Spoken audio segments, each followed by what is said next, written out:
Now it's cold Saturday night and it's not getting any warmer. With me tonight is... Polar Vortex. And this classic trick from Assassin's Creed 2 is back. Except this time it's an achievement. Yes.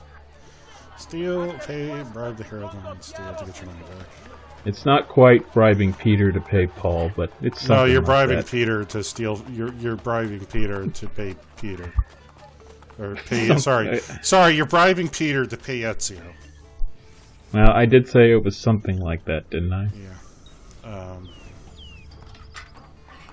So this video isn't going to have a whole lot of main story content, but that's because there isn't a whole lot of main story content left. No, there's just a couple missions and the DLC. You got one mission in the Castello that leads immediately to another mission. And then another mission. And then another mission. Another mission, and then there's the final special mission. Yeah. So in addition, we also have the Da Vinci Disappearance DLC to do, which I can started say, a little bit of it already. Yeah, that was a long time ago. I did it by accident. You know, I learned from my mistakes. Yes. And I can say we will be starting the Da Vinci stuff in episode 26. Yes. And because this is a special night, I decided to bring back a tradition I have not done in a very long time. Really? Yes, get drunk. Yeah, it's been a while since you've done that on video. Yes.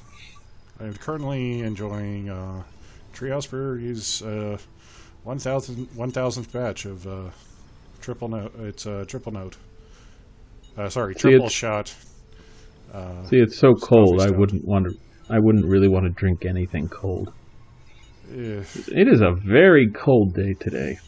You guys are getting it in the Mideast, the Midwest, whatever the fuck it is. Midwest. Midwest, yes. I wish I was in daytime in the Middle East right now, because then it would actually be warm. Or at least, I think it's warm in the Middle East this time of year. At least during the day. I know the desert gets very, very cold at night. I've never been to the Middle East, so I could never really say. I just assume it's hot basically year-round. Well, that one guy knocked me over, so I'm gonna knock him over. Yep, and we are doing that's the last of the shop quests.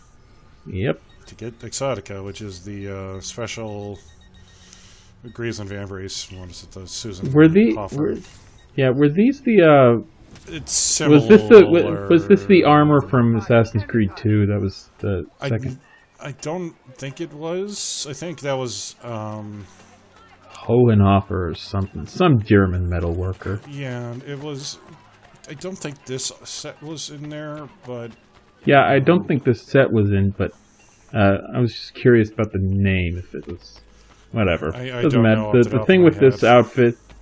The thing with this outfit is that it's kind of hard to get the whole set because you need to find both shrunken heads, and there are only 2 in the whole game. Right. And, but you don't really need it because the special armor you get from completing the Lair of Romulus quests has the same stats as this, but is unbreakable, whereas this one is breakable. Correct.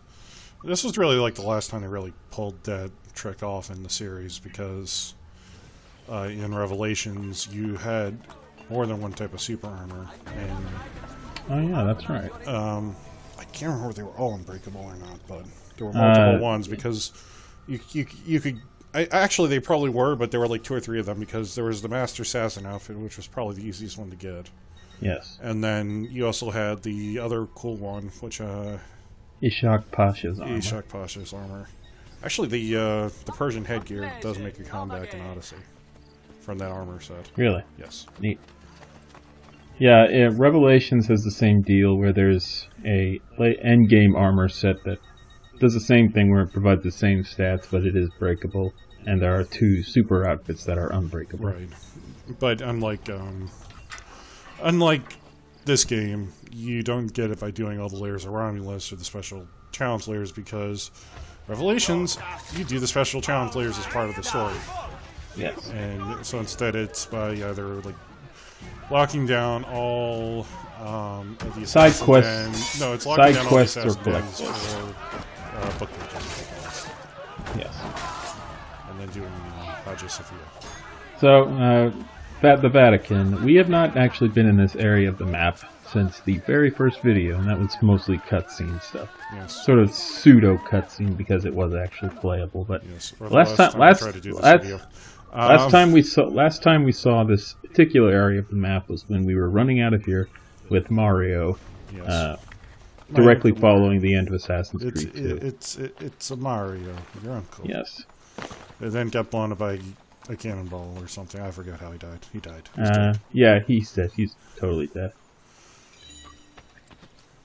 But yeah, now that we're not having to do that stuff, we can freely explore the Vatican, which is a thing we could have done a while ago. Yeah. But before the lair of Romulus opens up, there's no super big need to go here. Yeah, really, it's just if you want to get a couple border flags, and if you just want to get a couple border flags, or if you want to grind that mercenary challenge where you have to kill a number of papal guards, because those 4 papal guards I killed when I entered here, only place on the map they usually spawn. Yeah. There are a couple optional missions where they will appear, but this is the only place you can actually grind them. Right. So now we're in St. Peter's Basilica, which is the... I don't know why you're going in here. There's nothing really here. It's a very nice looking area, is why. Yeah, maybe they'll hide something in the middle of that thing later in the game. I don't know. But yeah, this was St. Peter's Basilica, which is roughly where we were at the end of Assassin's Creed 2. Yes. Specifically Sistine Chapel, which has a fresco in the top because... The thing is, with Assassin's Creed 2, we entered the Sistine Chapel from the walls of the Vatican. Right. Whereas here, we're going in on the ground level. Right. But they still haven't completed it since it's only been a few years since the end of Assassin's Creed 2. Yeah, and St. Peter's Basilica is still under construction, and the dome hasn't been completed yet either, which is the one of the more famous trademarks of it. Yes. But hey... Vatican City looks very nice.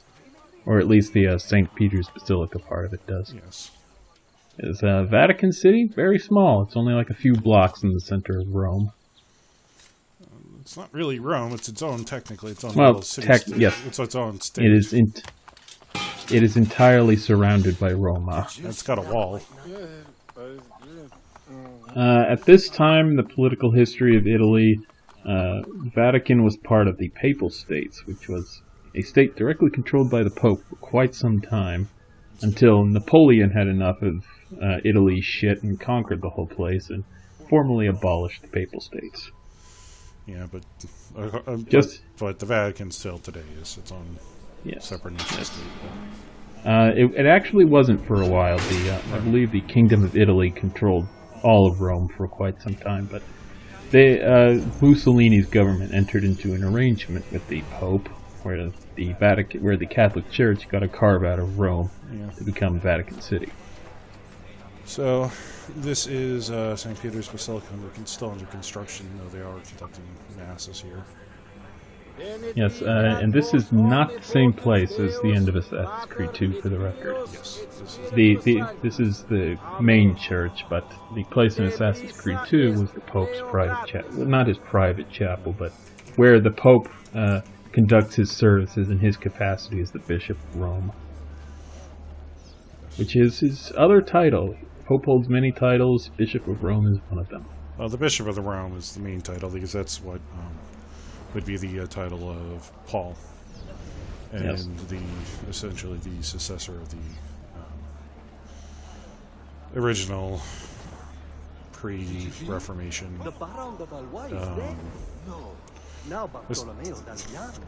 Religious leader of Christianity. Yes. Well, Catholic Christendom these days. Well, yeah, I mean, as I said, pre-Protestant Revolution and pre-schisms with Orthodox. There's been lots of schisms, but even then, Orthodox technically tends to represent. I can't exactly remember when Martin Luther was active, but this is still before the Protestant Reformation, I think. Right.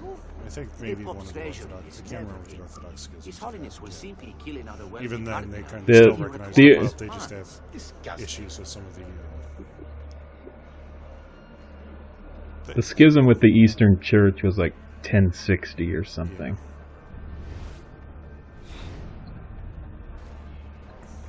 But yeah, Napoleon loved to break up old medieval states when they got in his way. That he also abolished the Holy Roman Empire, which is, at this point in history, a very nominal political entity, but Napoleon just formally got rid of it. Yeah, thanks a lot, Napoleon. You kind of doomed the world to a bunch of wars.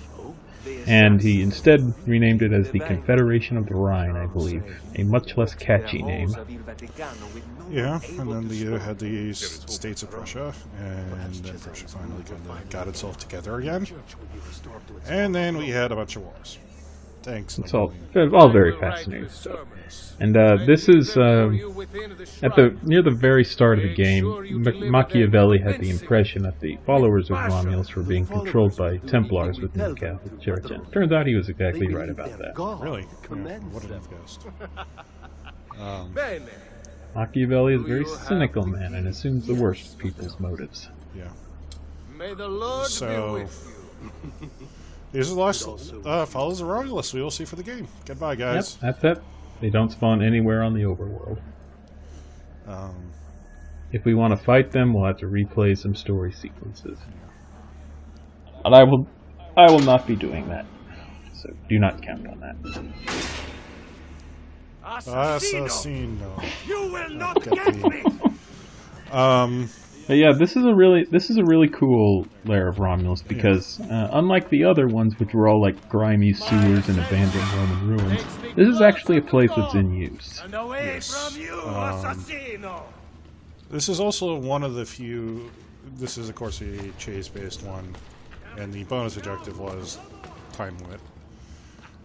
It means that this is really, really a simple one to do because you have more than enough time in this mission. Yeah, it's more of just enjoy the sights because the time limit here is nowhere near the Nero's Golden Palace, which was actually a pretty rough time limit. And if you went back the other way, it would have been chess. Oh well. The thing with the flags in this one is that they're in pretty cool locations. Two of them are in cool locations. They're all right off of the path, but they are just slightly detours or slightly alternate routes that you might just like blow past as you're running about chasing this guy. Yeah. The thing is, it's one of those things where you might have the camera pointed at it for a second, but unless you're looking at it, you probably won't see it. Yeah, it's because you're obviously going to run this as a chase mission, and it doesn't help that, of course, again, the bonus objective is time. So you're going to be on the move. Yeah, and you can see that you can start to. We're above where we started this mission. You could briefly see some NPCs down there, and later on in this mission, you can see them start clearing out. Yeah, they're going to start clearing out the mass as the guys are continuing to do construction in the upper parts of the cathedral. But yeah, this is also a cool place because there's a lot of unique textures and assets here that are used nowhere else in the game. And you don't see them. And one of the few times that the lantern will actually break. This might be the only time in the game that the lantern will break. Yeah, I'm pretty sure it's the only time. And you remember that sort of ruined tower place we were in briefly? There was a treasure chest down there for our more sharp-eyed viewers. But the thing is, there's also a statue down there, like a white statue of somebody. And again, I'm pretty sure that's nowhere else in the game. Yeah. So it's just a very nice-looking place. And the weird thing about this mission is that you can only do this mission in this memory sequence. We've been able to get access to the Vatican for 3 or 4 memory sequences at this point, basically ever since you rescued Catherine. But this mission won't actually open up for... It's not even really clear. The best you can get is if you listen to some of the ambient dialogue down at the bottom. They do kind of reference what you're doing with Cesare. It's not really a clear thing. And there's the... I think we're right close to the second flag. Because it's right there. Right I just passed. That's exactly what I mean by, unless you're looking at it, you probably won't see it until it's too late. And then the third flag is in a very dick location. We could have seen it already, but I didn't on this run through. Yeah. And that guy dies. Which is weird. Yes, but we're almost done with this just, juice. he's just some guy. Alright, we're getting a little fist fight with this guy. You can use weapons to kill him, but that's a lame way to do it. Yes. There's a much funner way to deal with this guy. Yes. Because this actually is a very interesting thing, because they foresaw a problem with the logic of this mission and accounted for it, and it doesn't happen almost anywhere else in the game. Yes. This is one of the only times you can kill a dude a meaningfully different way. Yes. Actually, it is like the only time, and that is by throwing him over the balcony. And Space Marine need the fucker. He's gonna need a closed casket funeral. So basically, obviously, we need to get the key to gain access to the followers around his lair, but the key's on his neck. And yes, you can throw people over ledges and they will die. So they had at least the foresight to say, if you throw them off, we're going to at least have a custom cutscene of you stealing the key from the dude. Just so you can justify why you have the key and it doesn't just magically appear in your inventory. And there's laundry from the followers of Romulus. I guess they do it too. More chests. Well, you know, they gotta wash their wolf hoods and stuff. It's a whole thing. Yeah. So you can go wear them in Uncharted 4 if you want. Yeah, there is a customization item in Uncharted 4 for wolf hood. Yep. And this is the final key of Romulus. Once we have this, we'll have all 6. And we can go get the armor Brutus, which I don't really care about spoiling name, anytime we want after this. I mean, the keys of Brutus, it's not really not a surprise. Yeah, especially since all the scrolls are being also written by the perspective of Brutus. Yes. But yeah, I guess this is a way. Again, I don't know why you can only do this later at the last memory sequence. I assume they didn't want you getting the armor of Brutus too quickly. I guess. I mean, not that. Again, that's a very minor concern because. Yeah, see, this is the letter that Machiavelli gave us really near the start of the game. That was all in cipher. Right. But basically... Now we finally know what that says, but I assume most people completely forgot about where that came from. Yeah. But basically it confirms what we were suspecting, and that the followers of Romulus were working for the Pope. Because, of course, they were. Yes. So they would scare people. Either they would have people join the cult and be in them, or they would scare people to join the church and go in the temple. Oh yeah, and that last part of Brutus's message was cut off. And that is a thing that leads into the ending. Let's just put it that way. Like there was, I think in the second layer of Romulus we did, there was a really weird location that didn't really fit with the aesthetic of wherever we were. I think it was Nero's Golden Palace. No, Temple of Juno. Temple of Juno, that's right. It didn't really fit anywhere in that lair's aesthetic, but it involves Juno. See, the thing is, in video games, if they put a lot of effort into rendering a place so that it looks like significantly different, chances are it will become important And later. it's R2 bombs again. Hey, bombs. Unless you have like really, like a Final Fantasy 13-esque situation where the environments are all really nicely rendered. It's just you very rarely go back to any of them. So there's a ton of effort spent on environments you'll only see once. Most games do not do that, because most games do not have the budget of Final Fantasy 13.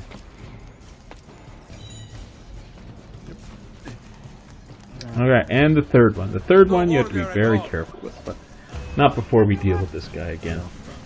Alright, let's just get a replay. God damn it. I was going to say, let's get a replay of the best cutscene in the game, by far. God damn it again! Well, you fuck it up a third time now. You saved me! Praise God! Ezio doesn't give a shit about that. Yeah. And so He just tossed a man down at church. Splattered him right in front of the altar. He could not care. There's a tricky boy. And that's the trick one. The one that's a bit... See, the thing is, you can see that one from the inside. Yes. But it's not super clear at the outset how you get to it. But yeah. Just avoid your usual Assassin's Creed instinct to jump off a viewpoint as soon as it gets Especially because you're doing a fucking time trial. Yes. So you're back at the Gestaltis. So Angelo, this is a viewing gallery which never really comes into play. There is a chest with Vlad the Impaler coins. It does. There is like one mission that will actually have you come out this way. It's just, I think it's in the DLC. Yeah, maybe. Because there is a mission where you have to go through the Castel to find paintings or some crap like that. Yeah. The Ezio Auditore affair is the mission you're referring to. And there's the chest to Vlad the Impaler coins. But since we're already pretty high up on the Castello, let's keep going. Because we've never actually been to the top of the Castel. Yes. There really isn't. I think we were debating this the last time we. Okay, I'm not gonna lie. We hopefully we won't have to do this video a third time. My God, I hope not. Somehow my audio deleted itself right after saving. That guy had quite a tumble, let me tell you. But we were debating if we could figure out if there was anything in here that was actually worth keeping that you'd have to come back for, and I think the only thing that we really came up with was that chest. There's actually maybe there's one or two other chests as well on the ramparts, but I cannot remember, but it is not very. Well, actually, I think you don't have to. No, you don't have to come to the Castel. No, I think the deal is you have to go through the main entrance of the Castel to actually get up here. Yeah. Because I don't think you can climb up to this high just from the outside. No, you can't because the thing is that the way that you would get in here through the courtyard in the first time you ever come through here, that involves a fence that's broken on the moat. But that fence is only broken for that mission. It's never in the main game. Okay, so now that we figured out what was so important here from last time, there's a flag. There's a really big flag. Yes. The highest point. See, the thing is, once you actually gain access to the Castello, like I have, you're in the final real memory sequence. And the thing is, the mission trigger for the final sequence of missions is right in front of the Castell's only entrance. So you have to trigger that mission before you can get in here. Unless you are in high profile. If you have guys chasing you, you can't start a main story mission. And this is for an achievement. If you get it this time, I don't know. But there is an achievement for gliding a very long time. And basically, the only way you can really do it is by jumping off the flag on top of the Castel. Yes, the Castel is by far the biggest jumping off point in the game. Yeah, I think you kind of like I know whenever I would do this, I would just kind of end up like just gliding into the moat because I think that gives you the most, but it doesn't really matter. No, on this time I didn't get it because it's kind of finicky sometimes, I guess. But yeah, that's how you do it. You jump off the Castel, you immediately open a parachute and glide as far as you can. Yeah. Which is also an achievement they did in Revelations, where you jump off Galata Tower and try to get to the Golden Horn. Yes. That was a bit easier. See, this flag is kind of tricky to get, because normally you can see basically every flag from like street level. There you kind of have to know where it is to be able to register it on radar. Or by the map. Yeah, or by the map, but I didn't buy any maps, I assure you. Yeah, you didn't want to... No, the flag that took me the longest to find was the one that's over that broken bridge in Antico. Yeah. That one took me quite a while to figure that's the out only where one. it was. That's the only place in the game that you need a horse to get at, so it's kind of weird in that regard. Yes. Again, you can see almost every flag just by riding around and swooping your camera around the eagle vision. That one you can't. You actually have to be up at that little plateau to see it. Right. Or at least I'm pretty sure you have to be. You have to know, if you can register it from not on that plateau, you have to be looking exactly at it. But never mind that, because we have every flag but one, and I'm saving the one for a screenshot with the armor of Brutus in it. You could have got on the armor of Brutus and then got on the flag on top of the Castell for the last one, because it's the flag on the big flag, and you get to see all of Rome. We'll get a good shot of Rome in the next video, which we already recorded. Yeah. Just because I'm an idiot who doesn't know how numbers work, apparently. Well, to be fair, that one was also a longer video. But yeah, the thing is, we don't actually have a whole lot of missions left to do. We have the final story sequences, which, you know, are going to be their own thing, because it's a pretty lengthy ending sequence. There's also the Da Vinci disappearance stuff, and unbeknownst to the Sylphid recording this particular video, there are the thief missions to do. Yeah. Including the best race or time trial. Yes. All right. Here's the thing with this weird Pantheon section. I renovated the Pantheon, which got me to 100% of Rome rebuilt. But the thing is, we've never really gotten a good look at the Pantheon, because we've only been here twice before, and one of those was to get the truth sequence, which is the one that was just above the entrance. The other one was where we climbed down from the top to kill Luigi for the whole banker subplot. Yeah, but and we haven't ever been here otherwise. So here's a nice look at a very nicely detailed area. Yeah, they did a good job decorating it internally. I mean, it's probably not the scale, but what is the scale in this game? Yeah.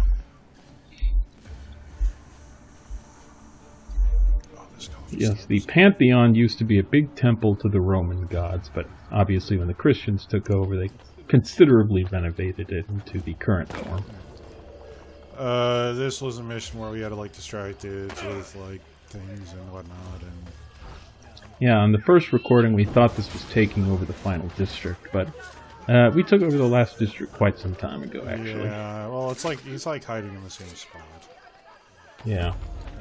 The it's the same kind of thing where, and it suddenly becomes daytime somehow. That's it's interesting. Yay, we're almost done with everything. Now we're right outside the wherever I don't even fucking care anymore. I was gonna say we're like right outside the Rosa del Fiore Pantheon. No, we're outside the Pantheon. Right. Let's see. I was thinking of the wrong I don't know. I don't know if I got the feather on top of the barracks on video. I should have if I didn't. But there was a feather on top of the barracks that you have to renovate the barracks to get, and you have to renovate the barracks for the story, so that doesn't matter. Yeah, the thing is, it's kind of hard to see if you're riding around on horseback. But the thing with the feathers is that they're almost always on distinctive landmarks like the Colosseum and the Campidoglio.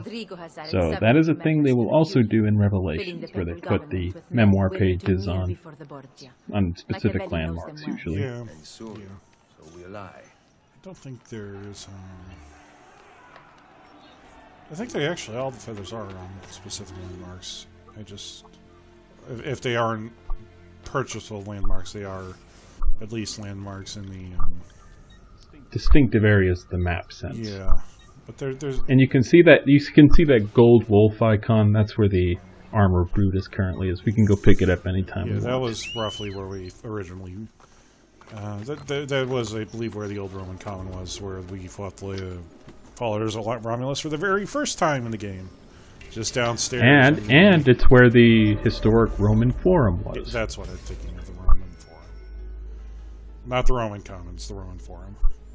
Where the very famous place. Yeah, where they would always stick the people's heads of all the political people who got killed.